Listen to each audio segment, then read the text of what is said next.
예수 그리스도의 이름으로 기도드립니다. 아멘. 할렐루야. 우리 좌우로 인사합시다. 사랑합니다. 축복합니다. 무거운 마음을 잘 내려놓고 오늘 하나님께 좀 집중하는 시간이 되었으면 좋겠습니다. 인생을 살다 보면 결코 물러날 수 없는 한판을 경험할 때가 있습니다. 반드시 이겨야 하는, 모든 것을 걸어야 되는 그런 승부입니다. 얼마 전까지 LG와 또 키움이 플레이오프 진출을 하기 위해서 계속 4차전, 5차전까지 가게 됐죠. 결국 LG가 아니라 키움이 승리하게 되면서 한국 시리즈에 진출하게 되었습니다. 1차전은 LG가 승리하면서 기선을 제압하고 2차전은 키움이 이겼습니다. 그래서 두 팀은 3차전을 승리해야 된다라고 하는 전략을 세웠어요. 그래서 이 3차전을 이기는 팀이 기세를 잡을 수 있고 반드시 한국 시리즈에 진출할 것이다 라고 하는 그런 계산이 깔려 있었습니다. 그래서 사활을 다 걸었습니다. 그때 지고 있다가 키움이 대타로 나온 한 선수가 역전 홈런을 치면서 분위기가 확 이게 반전이 되고 키움 쪽으로 쏠리게 되었습니다. 이후 이변이 없이 승리를 그대로 거머쥐게 되었습니다. 이처럼 인생에는 승부처가 있고 사활을 걸어야 되는, 그런 승리를 해야 되는 결정적인 순간이 있다라고 하는 사실들을 우리가 알고 있습니다. 근데 오늘 본문의 내용을 보니까 예수님과 제자들 사이에서도 이런 승부처다라는 느낌이 드는 장면이 등장합니다. 예수님과 제자들 사이에 한 번도 그렇게 큰 다툼이 없었는데 이제 그 마음속에 있던 것들이 드러나면서 극한 대립을 나타내고 있습니다. 예수님도 제자들도 서로 물러서지 않고 아주 팽팽한 긴장감을 유지하고 있는 그 저녁입니다. 그 분위기를 오늘 본문에서 쓰여지고 있는 그런 부사를 통해서 우리가 쉽게 알 수가 있는데요. 먼저 긍정문에 쓰이는 부사가 있습니다. 21절 말씀 우리 함께 읽어보겠습니다. 전반절인데요. 시작. 이때로부터 예수 그리스도께서 자기가 예루살렘에 올라가, 여기 헬라어 성경에서는 이제 하나가 더 들어가 있어요. 개정개혁판에서는 좀 이게 생략이 되어져 버려서 참 안타까운데 바로 반드시라고 하는 것입니다. 그래서 새 번역 성경에서는 생략하지 않고 그대로 번역을 해 놓았습니다. 그래서 그때부터 예수께서는 자기가 반드시 예루살렘에 올라가야 하며라고 기록하고 있습니다. 영어로 보면 must가 사용되고 있죠. 반드시 뭐뭐 해야 된다라고 하는 강한 의지를 담고 있습니다. 그래서 정확하게 번역하면 반드시 예루살렘에 올라가야 하며입니다. 이렇게 반드시라는 부사가 쓰여졌고요. 22절에서는 부정문에만 쓰이는 그런 부사가 또 나옵니다. 22절 말씀 함께 읽어볼까요? 시작. 베드로가 예수를 붙들고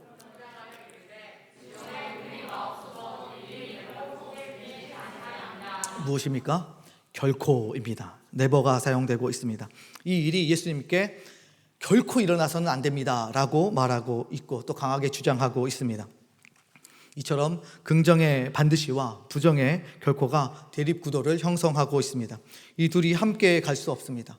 하나는 반드시 물러서야 하고 의지가 꺾여야만 합니다. 그렇다면 도대체 예수님이 반드시 그렇게 하고 싶어 하는 일이 무엇인지, 동시에 베드로가 결코 못하게 막으려고 하고 있는 일은 무엇인지 우리가 좀 살펴보아야 합니다. 21절 말씀인데요. 함께 읽어보겠습니다. 시작. 이때로부터 예수 그리스도께서 자기가 예루살렘에 올라가 장로들과 대제사장들과 서기관들에게 많은 고난을 받고 죽임을 당하고 제3일에 살아나야 할 것을 제자들에게 비로소 나타내시니. 비로소 나타내셨는데 무슨 내용입니까? 바로 십자가 사역입니다. 예수님이 많은 고난을 받고 죽임을 당하고 제3일에 살아나야 하는 것, 다른 말로 말하면 십자가에 죽으시고 다시 부활하시는 그것을 예수님이 하셔야 한다는 것입니다. 그 일이 반드시 일어나야 되는 일이었습니다. 우리가 잘 아는 것처럼 예수님의 십자가 사역은 사망 권세를 깨트린 그런 사역이고 또 그 결과 우리는 죽음 가운데서 일어나서 하나님의 생명을 얻고 살아가는 존재가 되었습니다. 더 나아가서 하나님과 원수된 관계가 사랑을 주고받는 자녀 관계로 변화하게 되어지고 천국에서 영원히 함께 살게 되어지는 결과를 얻게 되어진 그 결정적인 사건이 바로 십자가 사건입니다. 그래서 예수님은 자신의 생명을 다 던져내서라도 반드시 이 일을 해야 된다라고 느끼고 계시는 것입니다. 그런데 이 일에 가장 적극성을 띨 것만 같았던 수석제자 베드로는 결코 안 된다라고 막아서고 있습니다. 선뜻 더 이해가 안 되는 것은 그는 방금 전까지만 해도 예수님이 너는 나를 누구라 하느냐라고 물어보셨을 때 그는 아주 멋지게 고백을 하면서 예수님께 칭찬을 받았던 인물입니다. 주는 그리스도시요 살아계신 하나님의 아들이십니다. 너무 멋진 고백 아니겠습니까? 누구보다 바른 신앙 고백을 했기 때문에 예수님의 뜻에 가장 큰 격려와 지지를 보내야 할 인물이 있다라고 한다면 바로 베드로일 것입니다. 그런데 그가 예수님의 고난, 죽음, 부활에 대해서 결코 안 된다라고 반대하고 있으니 정말 아이러니한 것입니다. 이에 대한 학자들의 변명이 있어요. 학자들이 이렇게 이야기합니다. 당시 고난받는 메시아에 대한 개념이 유대인들은 없었다. 그들은 메시아에 대한 개념을 가지고 있지 않았다.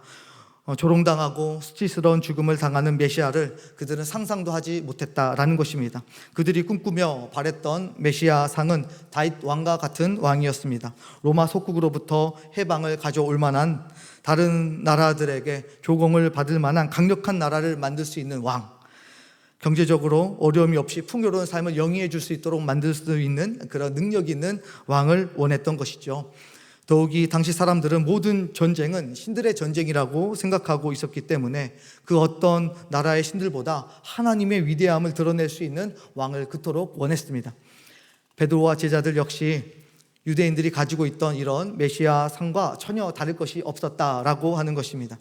그래서 베드로가 이렇게 반응하는 것은 어떻게 보면 너무 자연스럽고 당연한 결과입니다.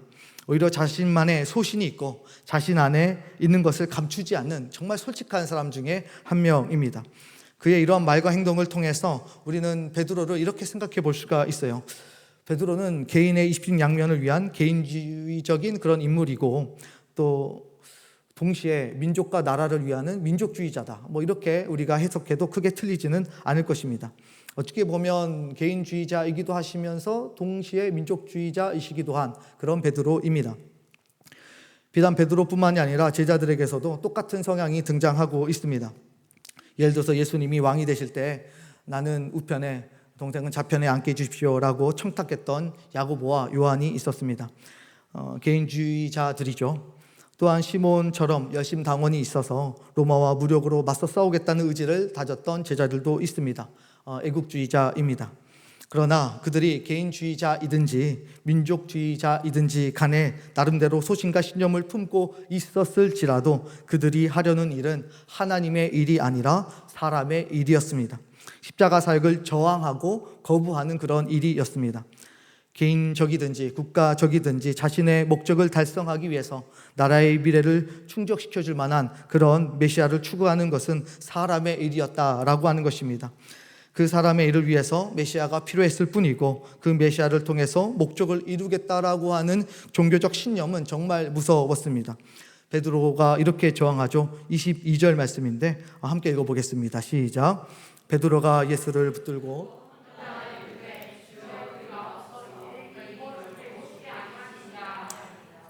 새번역 성경에서는요 대들었다라고 기록하고 있습니다. 여러분 꾸짖다라고 또 반박하다라고 불리는 리뷰크라는 영어 단어가 또 사용이 되고 있습니다. 자신의 신념이 위협을 당하자 감히 스승 대신 예수님께 대들고 꾸짖고 반박하고 있는, 결코 물러서지 않겠다라고 하는 의지가 아주 강력하게 드러나고 있는 베드로의 모습입니다. 자신이 할 수 있는 가장 강경한 자세, 가장 강력한 주장으로 예수님을 막아 세우려고 애를 쓰고 있습니다. 인간의 왜곡된 종교적 신념이 십자가 사역에 대한 저항으로 나타나고 있다라고 볼 수 있습니다.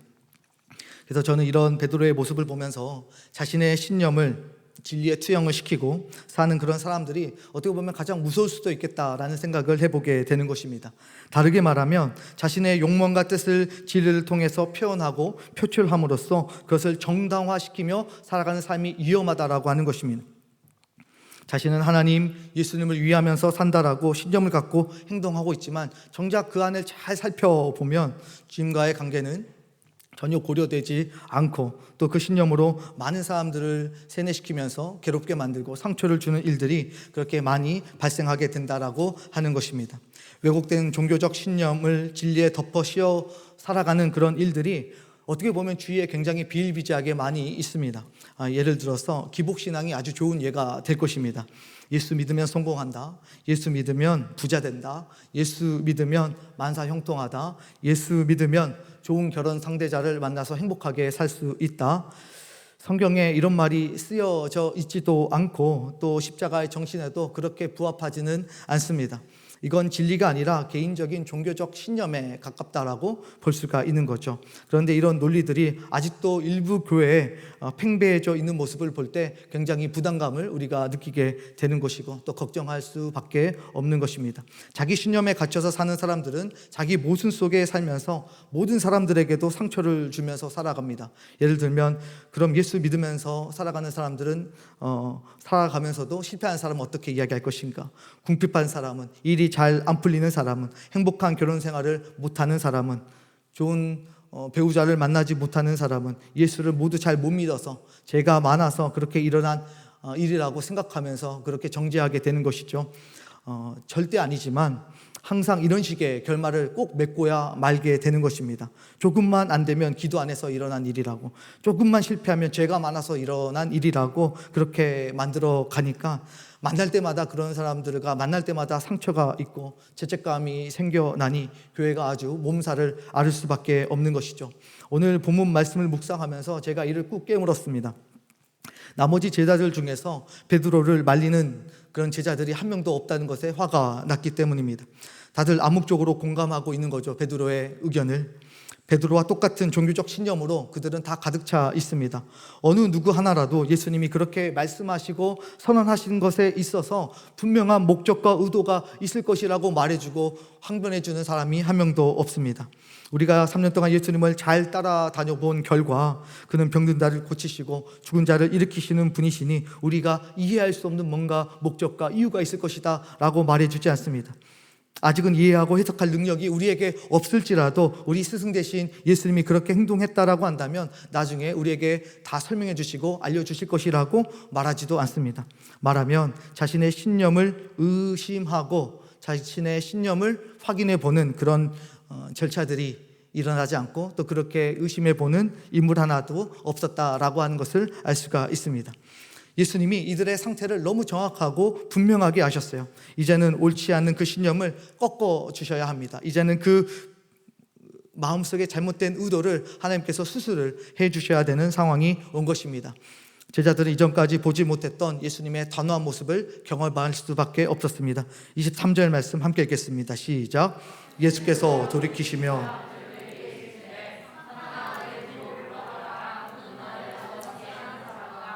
내가 하나님의 일을 생각하지 아니하고 도리어 사람의 일을 생각하는도다 하시고, 마태복음에서는 베드로에게 이르시되 이지만 마가복음에서는 베드로를 꾸짖어 이르시되 라고 기록하고 있습니다. 이번에는 예수님이 베드로를 꾸짖는 거예요. 아까는 베드로가 꾸짖었는데 베드로도 이 정도로 대들었으면 자신의 뜻이 잘 관철이 될 줄 알았는데 예수님의 강력한 꾸짖음에 깨갱하면서 뒤로 물러날 수밖에 없었습니다. 평소 예수님은 아주 인자한 분이셨습니다. 인간의 연약함을 공감해 주시고 또 채워주시는 그런 분이셨습니다. 그러나 사람의 일이 하나님의 일을 넘어서려고 하는 순간 그 상황은 결코 하나님께서 또 예수님께서 용납할 수 없는 그런 상황이었던 것입니다. 우리 교회 표어도 하늘 뜻을 이루는 교회입니다. 하늘 뜻을 이루는 교회. 우리 교회는 하나님의 뜻을 이루어감에 있어서 예수님처럼 결코 물러서지 않는다라고 하는 각오가 그 표어 안에 이미 감춰져 있습니다. 이렇게 예수님은 아주 단호하게 사람의 일을 생각하는 베드로를 더 이상 말하지 못하도록 확실하게 눌러버리십니다. 오히려 예수님의 말씀이 단호함을 넘어서 아주 무섭기까지 합니다. 베드로를 향해서 나를 넘어지게 하는 자라고 하시는데 영어 성경으로 보면 나를 넘어지게 하는 장애물이라고 해석할 수가 있습니다. 방금 전까지만 해도 하나님의 나라를 든든하게 세워갈 반석 같은 존재라고 칭찬을 해 주셨는데 이번에는 그 반석이 예수님을 넘어지게 하는 돌멩이로 라고 이야기를 하고 계시는 것이죠. 그런 돌멩이 같은 존재가 되어버리고 만 것입니다. 하나님의 나라를 든든하게 세워갈 반석이 되느냐, 돌멩이가 되느냐는 우리가 하나님의 일을 생각하고 하나님의 일을 하느냐, 아니면 사람의 일을 생각하고 사람의 일을 하느냐에 따라 충분히 달라질 수 있다는 사실을 우리가 염두해야 합니다. 더 나아가서 예수님은 정말 선을 넘는 그런 말씀을 하시는 것처럼 보입니다. 베드로에게 사단아 내 뒤로 물러가라 라고 이야기하십니다. 사단이라는 단어를 사랑하는 애제자 베드로에게 쓰고 계시는 거죠. 제가 만약 베드로였으면 글쎄요, 예수님이 사단이라고 이야기하셨을 때 굉장히 큰 상처를 받았을 것입니다. 못내 서운해서 예수님이 나를 이렇게까지 평가하시나 이런 것 때문에 굉장히 실망하고 제자된 것을 후회했을 수도 있을 것 같습니다. 그러나 상황과 맥락을 살펴보면 예수님이 왜 이렇게까지 강하게 선을 넘는 것 같은 발언을 하셔야 했는지 우리가 쉽게 알 수 있습니다. 반드시와 결코의 대결은 단순한 스승과 제자의 논쟁의 수준을 벗어났기 때문입니다. 이제는 하나님의 일과 사람의 일로 그 대결이 확장이 되어졌습니다. 이제는 하나님이 이기느냐 사람이 이기느냐, 그야말로 하나님에 대한 과감한 도전으로 하나님의 인류 구원의 계획이 실패하느냐 성공하느냐의 상황까지 몰리게 된 것입니다. 여러분은 예수님이 사단에게 시험을 당하실 때의 장면을 기억하실 것입니다. 사단의 궁극적인 목적이 무엇이었습니까? 예수님이 십자가를 굳이 지시지 않아도 이 영혼들을 다 구원할 수 있다. 굳이 십자가의 길을 걸어가지 않아도 하나님께서 맡기신 사역들을 다 감당할 수 있다라고 하는 그런 잘못된 생각을 가지고 예수님과 논쟁을 펼쳤던 것을 우리가 알 수 있습니다. 십자가를 들쳐매지 않아도, 즉 사랑하지 않아도 인류를 구원할 쉬운 방법이 있을 거라고 하는 그런 유혹이었습니다. 그때 예수님이 베드로에게 하셨던 것처럼 똑같이 사단을 꾸짖으셨습니다. 사탄아 물러가라. 왜 그렇습니까? 예수님의 눈에는 베드로와 사단의 의견과 목적이 똑같이 일치했기 때문입니다. 그러니 예수님이 베드로에게 사단아 내 뒤로 물러가라 라고 하신 것은 결코 선을 넘는 발언이 아니라 정말 본질을 정확하게 깨뜨려 내시고 하신 사랑의 충고였다는 것을 알 수 있습니다. 그렇다면 하나님의 일과 사람의 일이 가지는 특성이 도대체 무엇입니까? 우리가 이것을 알아야 우리가 무엇이 하나님의 일인지, 그리고 우리가 무엇이 사람의 일인지를 잘 분간하고 우리가 바른 선택을 할 수 있을 것입니다. 사람의 일은요, 항상 자신을 향하고 있습니다. 항상 자기 자신에게 안쪽으로 흐르게 되어지는 성향이 있습니다. 베드로와 제자들처럼 나의 입식양명, 나의 아내, 내 가족, 내 나라가 잘 되는 것이 목적입니다. 자신의 높아짐과 편안함에 관심이 있지 타인에 대해서는 전혀 무관심하고 또 무감각합니다. 다시 말하면 사랑이 없는 결정이고 생각입니다. 타인을 위한 생명을 살리고자 하는 마음이 없습니다. 오직 자신으로 가득 차 있는 그것이 바로 사람의 일이라고 정의할 수 있습니다. 그러나 하나님의 일은 예수님이 십자가를 지는 것입니다. 십자가는 무엇입니까? 자신을 죽여 남을 살리는 것입니다. 결코 이기적이지 않고 이타적입니다.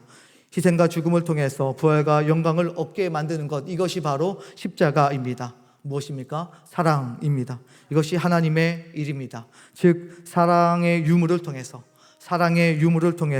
우리는 하나님의 일인지 아닌지를 분명하게 구분해 갈 수 있다라고 하는 것입니다. 칸트는 당시에 모든 도덕과 윤리가 무너지는 세상을 바라보면서 한 가지 원칙을 세웠습니다. 어떤 일을 하기 전에 모든 사람이 나와 같은 일을 해도 괜찮다라고 한다면 하라. 그러나 아니라고 한다면 하지 마라. 그러니까 예를 들면 쓰레기를 길가에 버리기 전에 생각해 보라는 것입니다. 세상의 모든 사람들이 나와 같이 길가에 쓰레기를 버리게 되어진다면 아마 환경오염이 일어날 것이다. 그러므로 네가 쓰레기를 버리는 것은 옳지 않은 일이기 때문에 하지 말아야 한다. 그렇게 원칙을 정하면서 그 당시에 도덕과 윤리를 잘 지켜갈 수 있게 해달라고 그렇게 노력했던 또 신학자요 철학자였습니다. 그러나 그리스도인들은 이것에 한 가지를 더할 수 있어야 합니다. 한 가지 원칙을 더 추가해야 합니다. 바로 사랑입니다. 내가 하는 일이 상대방을 사랑하고 살리는 일이면 반드시 해야 하고 하나님의 일인 것입니다. 사랑 없이 상대방을 죽이는 일이면 그것은 사람의 일입니다. 따라서 여러분이 이러한 삶의 원칙을 세우고 살아가는 것은 여러분들이 신앙을 세워가고 또 그 신앙 안에서 유익을 얻기에 충분할 것입니다. 자, 그렇다면 오늘 예수님의 반드시와 베드로의 결코 중에 무엇이 이겨야 하겠습니까? 예수님의 반드시가 반드시 이겨야 합니다.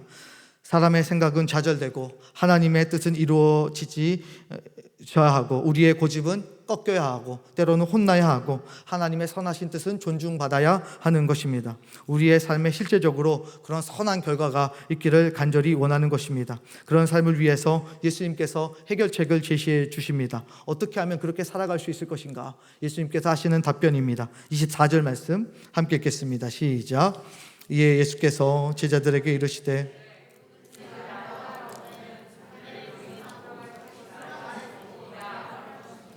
무엇입니까? 자기 부인과 십자가를 지는 것입니다. 이는 자기 금욕주의적인 그런 학대를 의미하지 않습니다. 안 그래도 낮은 자존감 더 낮추라는 것도 결코 아닙니다. 자기 중심적 성향, 자기의 일, 하나님을 이용한 자신의 욕망 실현, 그런 계략을 의지적으로 우리가 선택하지 말고 의지적으로 그 자리에 자기 십자가를 두어 보라는 예수님의 말씀입니다. 자기 희생과 섬김을 통해 남을 살리는 십자가의 삶을 의지적으로 선택해 보라는 예수님의 말씀인 것이죠. 예수님이 십자가를 지고 인류를 구원해 내시고 하나님의 뜻을 이루어 내신 것처럼 말입니다. 그런데 이것이 쉽습니까? 저는 살다 보니까 정말 쉽지 않다라는 걸 느껴요. 내가 내 십자가를 지고 간다라고 하는 것, 내가 희생한다라고 하는 것, 요즘 시대에 글쎄요, 이렇게 살아가는 것이 무슨 의미가 있고 누가 알아주는 것도 아니고 잘못하면 속된 말로 호구 잡힌다, 이렇게 표현하기도 합니다. 직장에서 사랑을 선택하는 것 정말 어렵습니다.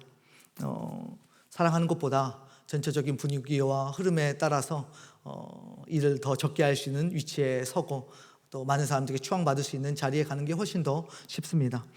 공부하는 학업의 현장에서 사랑을 선택하고 살아가는 것도 쉽지 않습니다. 어설프게 사랑하다가 그야말로 호구라는 낙인이 찍히기도 하기 때문입니다. 그렇다면 우리가 사랑을 십자가를 통해서 경험할 수 있는 그런 현장은 도대체 어디입니까?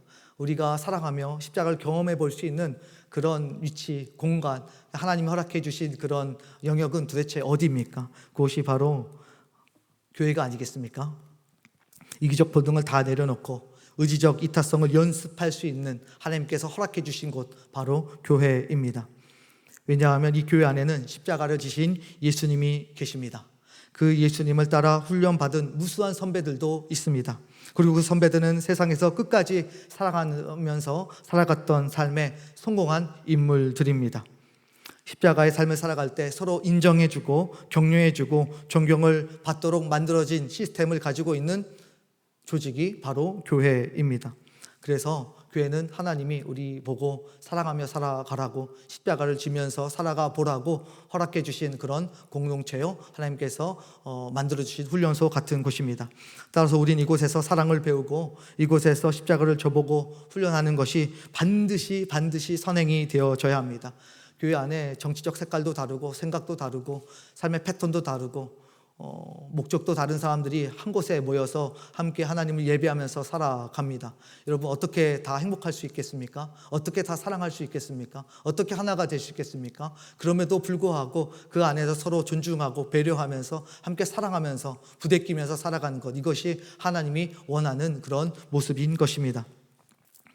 하나님이 여러분에게 허락하신 이 람원교회에서 충분히 사랑을 배우시고 충분히 십자가를 지고 희생적인 삶을 살아가는 복된 여러분이 될 수 있기를 예수 그리스도의 이름으로 축복합니다. 결론입니다. 우리는 사람이 일이 아니라 하나님의 일을 위해서 이 땅에 보내심을 받은 사람들입니다. 그러니까 왜 해야 되냐?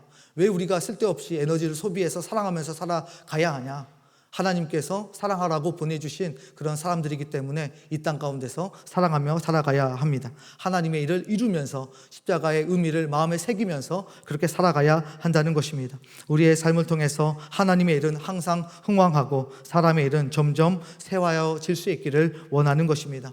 혹시라도 내 안에 갇힌 이기적인 삶의 모습이 비춰질 때 십자가를 잘 묵상하고 교회 생활에 더 집중할 수 있는 그런 지혜로운 주의 백성들이 다 되시기를 예수 그리스도의 이름으로 간절히 축복합니다. 이 시간 함께 찬양하며